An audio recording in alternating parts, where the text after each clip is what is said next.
Dear all, this is Chandrabhan Prasad once again. आप सभी का स्वागत है। तो आज का एपिसोड दलित समाज के वर्तमान हालातों पर है। सवाल यह है कि क्या दलितों का स्वर्ण युग अब ढलान पर है? दलितों का स्वर्ण युग तो अगर इसका शाब्दिक अर्थ लिया जाए तो कभी नहीं आया पिछले कई हजार सालों से, क्योंकि दलित संघर्ष में लगे रहे। पर अगर 1900 संविधान के बनने के बाद की जो परिस्थिति थी, जब गांव में हमारे यहाँ ईस्टर्न उत्तर प्रदेश में लैंडलॉर्ड्स के घर शादियों से दलित महिलाएं बचा हुआ खाना सुबह लेकर आती थीं, तो जो स्थिति उस समय थी और जो स्थिति आज है, तो दलितों का स्वर्ण युग है। दलित परिवारों में अरबों रुपए नौकरियों से आ रहे हैं, खरबों रुपए आ रहे हैं। दलित समाज में जो मिडिल क्लास है, उसकी शादियों में कारों का ट्रैफिक जाम हो जाता है। कई परिवार तो ऐसे हैं कि जो शादियों में 30-40 लाख रुपए भी खर्च करते हैं। यह सब 3 वजहों से यह दलित स्वर्ण गोल्डन पीरियड स्वर्ण युग बना था। प्राइमरी से लेके यूनिवर्सिटी तक, इंजीनियरिंग मेडिकल कॉलेज तक फ्री शिप यानी फीस माफी, प्राइमरी से लेकर के मेडिकल यूनिवर्सिटी और मेडिकल इंजीनियरिंग कॉलेजेस तक स्कॉलरशिप, और सरकारी नौकरियों में आरक्षण। इसी से दलित स्वर्ण युग बना था। जो मेरे हिसाब से, जो मेरे पास तथ्य हैं, उसके हिसाब से अब दलितों का स्वर्ण युग ढलान पर है। और इसको दलित समाज ने शायद इसका एहसास भी नहीं हुआ है। इसमें दलित समाज में कोई गुस्सा भी नहीं है, कोई रोष भी नहीं है, इस पर कोई भारत बंद भी नहीं है। तो मैं 2 उदाहरण देना चाहता हूं। एक तो ये कि जो है times of India June 23, 2023, times of India देश का एक माना जाना अंग्रेजी का अखबार है। पिछले साल जून 23 की रिपोर्ट के अनुसार पब्लिक सेक्टर में कॉन्ट्रैक्ट पर जो एम्प्लॉयमेंट है 42.5% तक हो गया है। यानी लगभग 50% नौकरियां अब कॉन्ट्रैक्ट पर हैं, टेम्पोररी हैं। और अभी एनडीए सरकार के 4 साल से ऊपर अभी और समय है। मुझे लगता है कि ये 50% से ऊपर हो जाएगा। अगर 60% चला गया तो इसमें मुझे कोई आश्चर्य नहीं होगा। फीस माफी अब यूनिवर्सल नहीं रही। मेरे एक मित्र हैं, क्लास 3 कैटेगरी में नौकरी करते हैं यूपी गवर्नमेंट में। उनके बेटे को फीस भी लग रही है और वजीफा भी नहीं मिला। और जो गाजियाबाद की लड़की है, जिसके लिए हम लोगों ने बड़ा प्रयास किया था, वो तो मलिन बस्ती में रहती है और उसको भी स्कॉलरशिप नहीं मिली, फ्री शिप भी नहीं मिली। तो स्कॉलरशिप भी जा रही है, फ्री शिप भी जा रही है, और नौकरी बड़ी तेजी से घट रही है। तमाम डिपार्टमेंट्स में कॉन्ट्रैक्ट पर लोग लिए जा रहे हैं। और कई जगह तो हमारे एक दोस्त आगरा में रहते हैं, डॉक्टर साहब, यूनिवर्सिटी में प्रोफेसर, उनका कहना है कि प्रोफेसर भारती की जो है उनकी यूनिवर्सिटी में मेजॉरिटी जो टीचर्स हैं वो या तो गेस्ट टीचर हैं या तो कॉन्ट्रैक्ट पर हैं।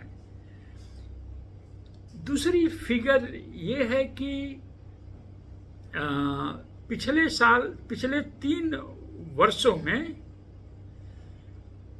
उत्तर प्रदेश में 26,119 स्कूल, सरकारी स्कूल बंद हो गए।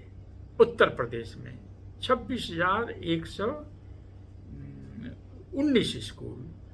और पड़ोस के राज्य मध्य प्रदेश में विगत 3 वर्षों में 29,361 स्कूल बंद हो गए। तो एक सूचना के अनुसार पूरे भारत में सरकारी प्राइमरी स्कूल 10,82,000 हैं। और मैं आपको ये बताना चाहूँगा कि दलितों में अगर कंपेयर किया जाए पुलिस डिपार्टमेंट से, रेलवे से, आर्मी से, किसी भी डिपार्टमेंट से कंपेयर किया जाए तो प्राइमरी स्कूल में दलितों की नौकरी सबसे ज्यादा है, मेरे हिसाब से करीब 12 लाख।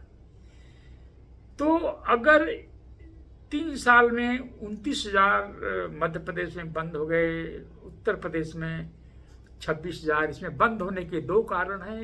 एक तो कारण ये है कि इन स्कूल्स में पढ़ाई का स्तर अच्छा नहीं है, तो प्राइवेट स्कूल की तरफ लोग जा रहे हैं। और सरकार जानबूझ करके संख्या कम होने से, स्टूडेंट्स की संख्या कम होने के नाम पर इनको बंद कर रही हैं।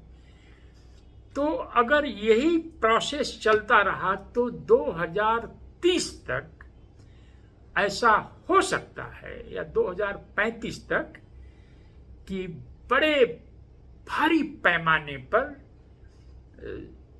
प्राइमरी स्कूल बंद हो जाएंगे। और दलितों का एक जो सबसे बड़ा रुपया भेजने वाला दलित घरों में जो डिपार्टमेंट था, प्राइमरी एजुकेशन, सरकारी स्कूल का, वह धड़ाम से गिर जाएगा। और दलित समाज कैशलेसनेस की तरफ तेजी से बढ़ जाएगा। और इस तरह से दलित समाज का स्वर्ण युग हम लोगों के इसी जीवन में शायद चला जाए। पर इसमें परेशानी की बात यह है, जो चीज मुझे परेशान कर रही है, इन सवालों पर दलित समाज में कोई गुस्सा नहीं है। और सोशल मीडिया पर तो बहुत सारे लोग मेरे लिए जो है अपमानजनक शब्द का इस्तेमाल करते हैं जब मैं ये कहता हूं कि बीजेपी और कांग्रेस बिल्कुल एक जैसी पार्टियां नहीं हैं। कांग्रेस के राज में दलित मिडिल क्लास खड़ा हुआ, कांग्रेस के राज में बैंकों का राष्ट्रीयकरण हुआ, कांग्रेस के राज में पब्लिक सेक्टर खड़ा हुआ, कांग्रेस के राज में इतने स्कूल्स, कॉलेजेस बने। पूरी तरह से दलितों की सरकार तो कांग्रेस नहीं थी, लेकिन बीजेपी की तुलना में कांग्रेस भारतीय राज्य के साथ खड़ा है, दलितों के साथ खड़ा है। मैं कोई कांग्रेस का प्रचार नहीं कर रहा हूं, लेकिन कांग्रेस और बीजेपी में मुझे चुनाव करना है तो मैं कांग्रेस को चुनूंगा, बीजेपी को नहीं चुनूंगा। क्योंकि बीजेपी तो बड़ी तेजी से इस देश को हिंदू राष्ट्र की तरफ ले जा रही है। तो अगर दलित समाज में इस पर गुस्सा नहीं है, दलित समाज के कुछ लोग या कहते रहें कि नहीं एक सांपनाथ है, एक नागनाथ है, तो आप ऐसा कहते रहिए। पर 10 साल काफी नहीं है 50 साल 70 साल की उपलब्धियों को समाप्त करने के लिए। अगर आपको ये बातचीत अच्छी है तो आप इसको सब्सक्राइब करिए, फॉरवर्ड करिए, लोगों में चर्चा करिए कि दलित नोट पावर सुनना क्यों जरूरी है। और बहुत जल्दी ही एक हम सीरीज शुरू करने वाले हैं, अंबेडकर बाद क्या है। बाबा साहब डॉक्टर अंबेडकर की कौन सी रचना को पहले नंबर पर पढ़ना चाहिए, कौन सी रचना को दूसरे नंबर पर, कौन सी रचना को तीसरे नंबर पर, चौथे, पांचवें, और अंबेडकर बाद है क्या और अंबेडकर बात पर अंबेडकर के फॉलोअर्स द्वारा हमले कैसे शुरू हुए और क्यों अंबेडकर बात को दलितों ने अपना टारगेट बनाया। अगर आपको ये बहस पसंद आए तो दलित नोट पावर को पर आप कुछ कंट्रीब्यूट भी करिए ताकि हम इसको जारी रखें। जय भीम, जय भारत।